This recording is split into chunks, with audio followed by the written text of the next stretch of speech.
You are a victim of accusations of slander and libel and defamation and all that. I saw you are slapped with 27 million compensation against one of the ministers you had accused of corruption. What is the difference between truth and slander? Because someone was saying here last week that what Sudi and Ngeno are saying, that's just the tip of the iceberg.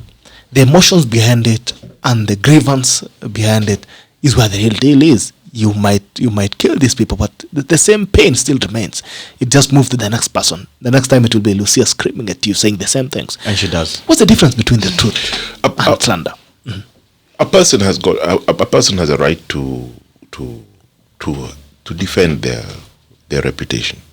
You have a right to do. We all have a right to defend our reputations from people who are saying things that are not true about you, that are defamatory against you, that will affect your life, your professional life, your personal life as well.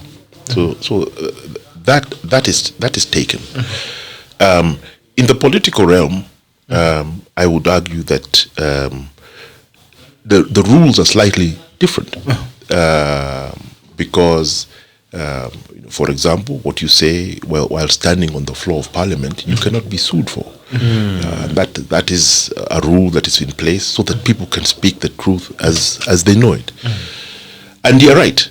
Many of the truths that are being spoken and are causing this, sometimes you can tell how true something is by how visceral the reaction is, and as you said, it's a tip of the iceberg, and unfortunately, the response has caused even more discussion about the same subject in far more visceral and aggressive terms. So now this has gained a life of its own. As I said, we have a demographic issue here of a young population whose method of socializing and interacting is not only ana kwa ana, which has also become difficult now because of COVID, but they interact a lot on social media. And that is a space which is much more difficult and uncontrolled. You've seen a few bloggers here and there being picked up and being disturbed, but it hasn't stopped the narrative. And I think that some of the narratives that have been kicked up by some of the politicians recently are only going to grow because of some of the events that we have seen. I think it was in Oscar Sudi's place. The police camp out there. Said, hold on, this kind of drama causes a lot of people to say, okay, what is the real issue here, and causes a lot more information to come out. I think that one must stand by the truth. There are those who don't like the truth. In a country like Kenya, which is systemically corrupt, despite being run by people who call themselves Christians, the truth is very unpopular. It always has been unpopular in Kenya. There's a bit of a colonial legacy in that. Kenya, Zimbabwe, South Africa, to a certain extent Algeria, were apartheid societies. And some of the divisions and structures that created that have not been undone. We still have essentially the same kind of state. So it's very, very aggressive in defending its lies, its killing, and it's stealing, and will do it in a very divisive way by saying this is that tribe or that race, this is that group or this group.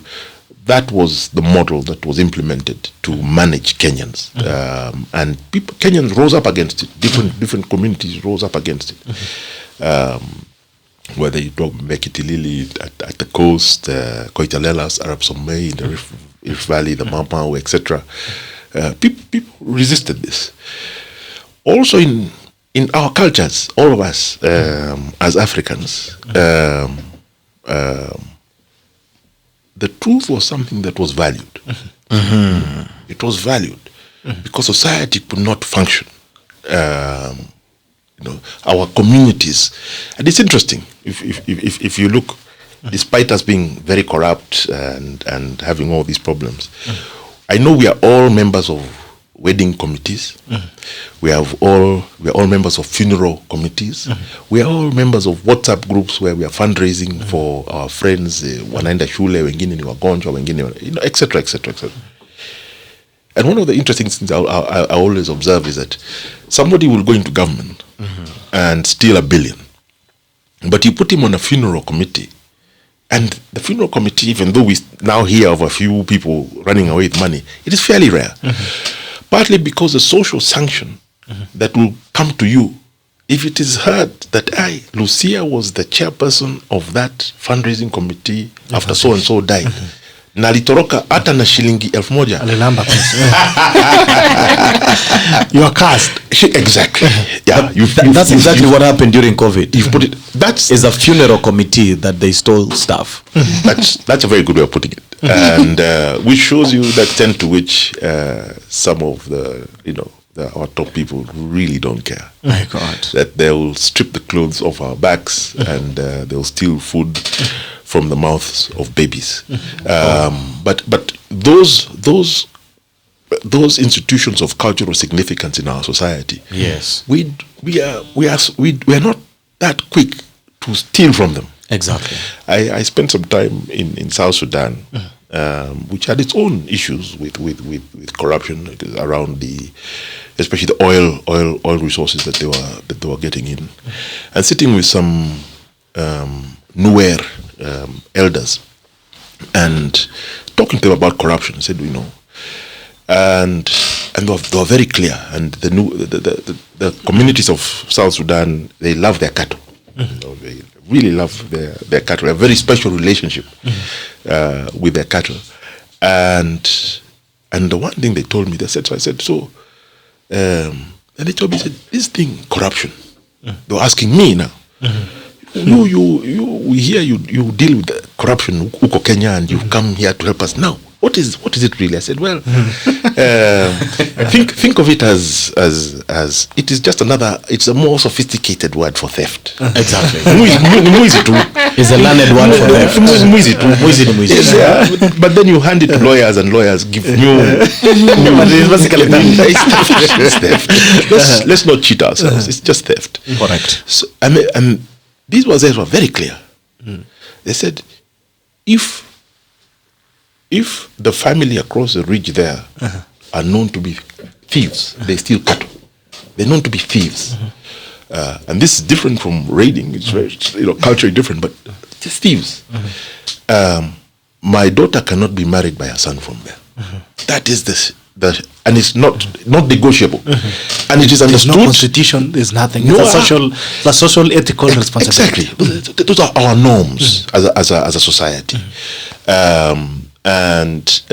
So they said no negotiation. And I went around asking. It was the same. Said, of course not.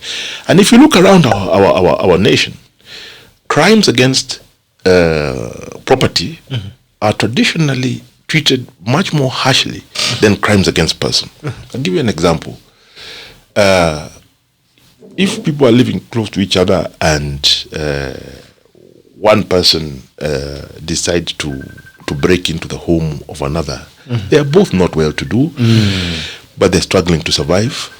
You'll find that theft at that level can often be the repercussions can be extremely severe. You hear somebody has been beaten up, taken to the police station, or sometimes even beaten to death. That you steal the labor of others, because you're not only stealing, you're damaging society. Correct. You're showing a disrespect. For me to climb into your house, take your things and go and put them in mine, also invades your space, invades the space of your wife, your children, in a manner that is socially unacceptable. It used to be the case that if let's say two men fought, they were fighting over the affections of a beautiful young lady, and one broke the hand. Yes, that would happen. And the wazir would sit and discuss, and often you'll find that the punishment is not as severe as that for the thief. They say, Sasa, you people have fought, you've broken the hand of this one, so you go and work in this person's farm for the next X months. Paka mkode ipone. Yes. Yeah. So we had a system of restorative and justice that people said, no, we're not going to put this person in prison. We didn't believe in prison. Why are you putting a person in prison where you are the one who's going to buy his food, pay for his, your taxes are going to pay for his upkeep. Said no, let him. If somebody is not, let them pay for what they've done, and so it's a matter of also now at this moment seeing that even the West is having difficulties with issues around corruption and governance, and COVID has accelerated that, and the world is changing. We have. You mentioned China earlier, who are new allies. I think that we as Africans have to search within ourselves also for answers in terms of what within our own culture and traditions and norms can help us deal with these issues better than they are. Because Kenya has got the most sophisticated legal and legislative regime to fight against corruption in Africa. It is the best. But the spirit is lacking. It is, if you read all the laws, the institutions, Ethics and Anti-Corruption Commission, DPP, CID, all the different laws and all the different speeches, it's A1.